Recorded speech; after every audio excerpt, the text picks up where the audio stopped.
The top candidate for this year's examination is Magata Bruce Mackenzie from Gilgil Hills Academy. He is at position 1 with 428 points. The second candidate is Momanyi Ashley Kerubo from Makini School, Kibos, with 427 points. Number 3 is carried by 6 of them.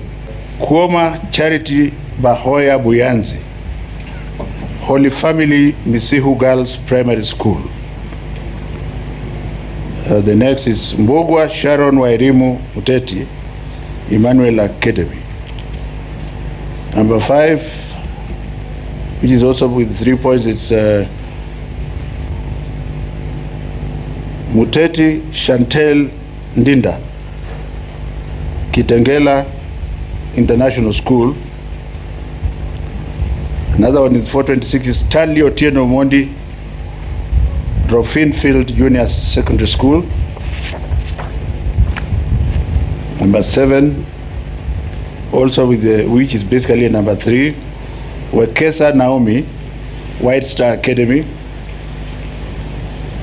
Number 8, Kimani Ethan Karuga, Stepping Stones Preparatory, also with 426.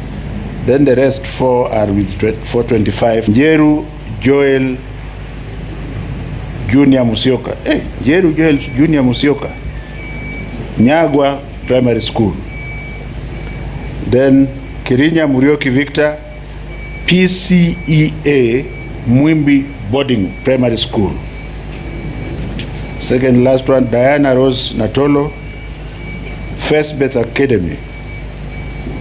And finally, Kaberia Emmanuel Munene.